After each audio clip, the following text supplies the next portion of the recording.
My fellow Americans, the left's attack on assault weapons is back. There is no doubt that it's a tragedy when anyone takes the life of another without cause. But to blame assault weapons for these tragedies would be like, well, blaming airplanes for the 9/11 attacks. The problem lies with the perpetrator, not the tool used to commit the crime. The left is now screaming from the rooftops that there is no good reason for any American to own an assault weapon, that they're not good weapons for defense or for hunting. Frankly, they're missing the point. Take it from my philosophical guru and life coach, Ice-T. You know, the right to bear arms is because that's the last form of defense against tyranny. That's why fellow rapper Ice-T and I are in poppin' lockstep on gun control regardless of any East Coast, West Coast rap rivalry. Well, if the advice of a couple of aging rappers isn't enough for you, how about these reasons?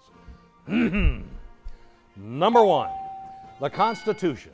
The libs are already saying Chuck's off his meds again and he's back talking about that old outdated historical document, the Constitution. Doesn't he get it that it doesn't apply today? Sorry to break it to you, but as of right now, the Constitution is still the law of the land. And since we are a nation of laws, not men, we need to follow it carefully. Number two, the Second Amendment allows for assault weapons. The left argues that the Founding Fathers didn't even know what an assault weapon was. As usual, this argument's wrong again. To say that the Constitution limits the kinds of guns we can own would be like saying it also limits the kinds of religion people can practice.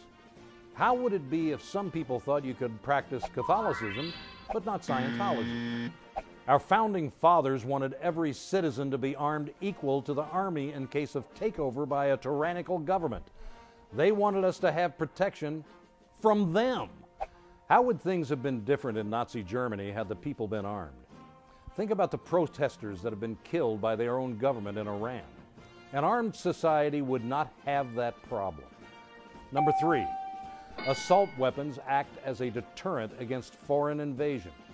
During World War II, the Emperor of Japan instructed his commanders to plan an invasion of America. He felt very empowered after Pearl Harbor and believed our military to be very weak, which at the time it was. The commander-in-chief of the Japanese Navy, Isoroku Yamamoto, told the emperor, and I quote, "You cannot invade the mainland of the United States. There would be a rifle behind every blade of grass." Notice, he did not talk about fearing the U.S. Army.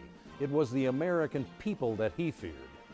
Eventually, Yamamoto would stop trying to attack us and instead started selling us terrific fishing lures, which I'm a big fan of.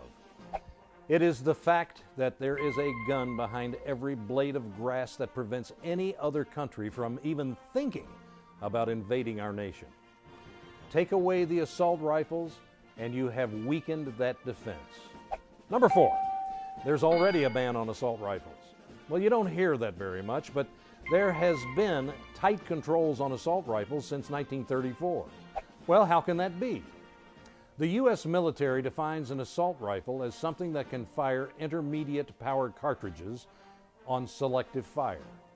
For you girly men watching, that means automatic fire, like a machine gun. The left invented the term assault weapon to describe rifles that bear some similarity to real assault rifles, like this one. This way, they can make it against the law to own a gun that looks like an assault weapon. Really, is it against the law to look like something else? In that case, shouldn't Henry Waxman be arrested for resembling Ratatouille? Number five, handguns kill people too. Some nut jobs claim that assault weapons are too dangerous. Really? So you find a Glock 40 caliber is just to be a little dangerous? All guns are deadly in the wrong hands. And number six, we need the jobs. The gun industry employs 184,000 people. And these are good paying jobs averaging $45,000 a year. A ban on so-called assault weapons will result in laying off thousands of these workers. But of course, that's no big deal since we don't have an unemployment problem. Crazed criminals shooting up innocent people is a tragedy. But all the gun bans in the world will not stop them. Criminals will always find the weapons they need to carry out their crimes. The only people that will be going unarmed are the law-abiding citizens like you and me.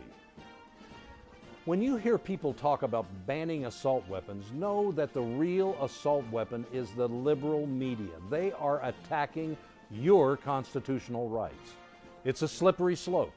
First it will be assault weapons, then ammunition, then handguns, and on and on and on. I'm Chuck Woolery, trying to save the Constitution, one amendment at a time.